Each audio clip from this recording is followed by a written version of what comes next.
विगत वर्षे माने पूरा गोटे वर्षर लड़े गोटे बापा गोटे मार आज ये राजरास्तार बसला बेलू बिल्कुल भल लगुनि गोटे छुआ जो छुआ देशर भविष्य आम भविष्य किंतु गोटे जिनस आपण मान मध्यम देखे देवा चाहिए आज्ञा बहुत खास लोकंर यहाँ ट्वीट आज्ञा ex honourable ex chief minister Naveen बाबूंकर ये ट्वीटा अच्छी केबे से परिवार महत्व तो बुझी पारे से हुए तो बुझी पार नथिबे गोटे बापा कौन हरई गोटे माँ कौन हरई जिते सक्सेसफुल है आगे आप लिखिदेले जो मिथ्या आपणकर अननेसेसरी जो आपणकर गैंग मेंबर्स किछिटा अछंती तांको सहित जो मिसिकी विभिन्न प्रकार एपिसोड ये गोटे तांको भितर गोटे एपिसोड एटा रहूची अन्यायर तो जो जिनसटा आपण देदेले से जो जिनसटा देखले अकाउंटेबिलिटी नबा पाई वर्तमान आसीबे कि सही साहसटा अच्छी कि सही साहस हमर एक्स चीफ मिनिस्टर तांको पैंडियन गैंग रो अच्छी कि जदि न थांता जदि आईएएस ऑफिसर मानको गोडरे जदि न पड़ी थांता ए भले अयोग्य डॉक्टर आगे केबे पोस्टिंग पाई न पारतांता रिपोस्टिंग पाई न थांता घटना होता गोटे छुआर बोन नारो ट्रांसप्लांट होची आ रिंडिमो पिटा जाउची कि प्रथम बोन नारो ट्रांसप्लांट तापाई बसिचंती माने फर्स्ट सक्सेसफुल बोन नारो ट्रांसप्लांट किंतु छुआटी आज्ञा आजिका डेट रे ही गत वर्ष एक्सपायर करिथिला हरई देथिला ता बापा माता को तो को टाइप रो एटा आपनकर सक्सेसफुल ट्रीटमेंट आ तापरे से जो डॉक्टर जन बाबू जनक अच्छंती आर के जेना बाबू सीए पोस्टेड अच्छंती ए हॉस्पिटल रे रिपोस्ट पाइचंती एठी दीदी थर आगे आपण टिके आपण माने गणमाध्यम को आमे जानिचु दिथर जाई कि जेल फेरंता डॉक्टर से ए बळे अयोग्य लोकन को आपण सिस्टम रे रखी कि कहा गोड़ तले पसी कि आगे से माने पाइथिले अनुरोध रहिबो मोहन माझी सरकार को दृष्टि आकर्षण हो आ न्याय दाबी रे आज आमे बसु ए लड़ाई रास्ता रे अच्छे लड़ाईटा आगो जाई भी चलो आगु को जो पर्यंत ए लड़ाईटा को नबा को आमे तैयार अच्छु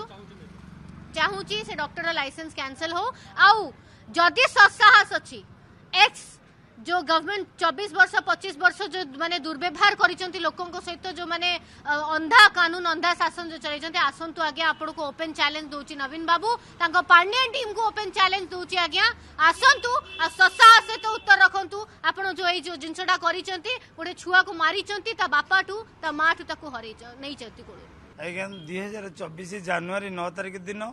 परीक्षामूलक भाव मो पुओ को माने परीक्षामूलक भाव ऑपरेशन करी आरके जना मारी देछि से प्रथम कहले जे गोटे नुआकरी मेडिसिन आई हाप्लो बोन मैरो ट्रांसप्लांट जरिया गोटे ट्रायल बेसिक नॉन सक्सेस हो मो पुओ को मारिदेले एवं मारिदे कहले जे ता गोड़ हाथ बंधा थिला से जेतले मेडिकल थिला किंतु कहले जे से मेडी माने गाधुआर को जाइतला ता गोड़ खसिकी से मरीगला तो मु चाहूँगी मो पुओ एक्चुअली मो पुओर मृत्यु केमी तार सत्यासत्य अनुसंधान करने चाहूँगी प्रकृत दोषी किए सी दंड पाइबा मुझे चाहूँगी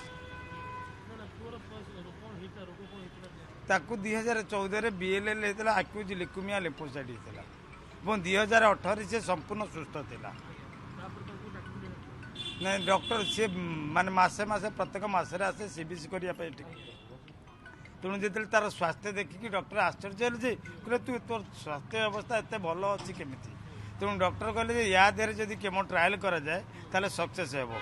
ताकू कहले जे तू गोटे नुआ मेडिसिन आइची आउ जदि सेटा तो देहरे होची सक्सेस कर जदि सक्सेस हो गला तो भारत वर्ष रे कहीं ब्लड कैंसर मरबेनी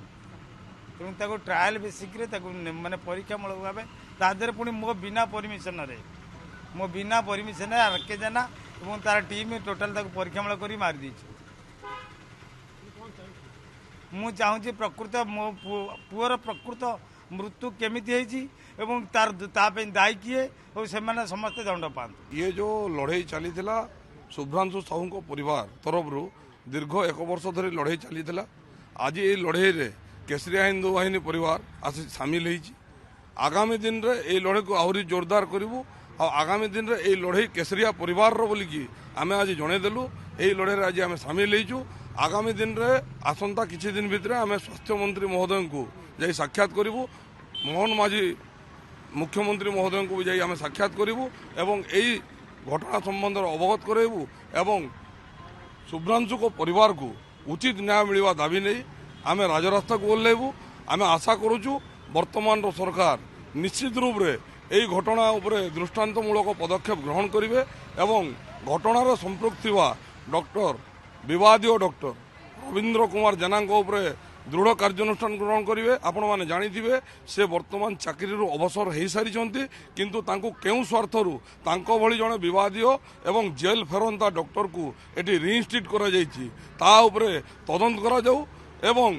ଏଇ ଯେଉଁ ଘଟଣାରେ ଶୁଭ୍ରାଂଶୁଙ୍କ ପରିବାରକୁ ଉଚିତ ନ୍ୟାୟ ମିଳିବା ଦାବି ନେଇ ଆମେ ଆଗାମୀ ଦିନରେ ବର୍ତ୍ତମାନର ସରକାରଙ୍କ ପାଖକୁ ଯିବୁ ଏବଂ ତାଙ୍କ ପାଖରେ ଦାବି ଜଣାଇବୁ। ନଚେତ୍ ଆଗାମୀ ଦିନରେ କେଶରିଆ ହିନ୍ଦୁ ବାହିନୀ ପରିବାର ରାଜରାସ୍ତାକୁ ଓହ୍ଲାଇବ, ହିଂସାତ୍ମକ ପନ୍ଥା ବି ଅବଲମ୍ବନ କରିବ।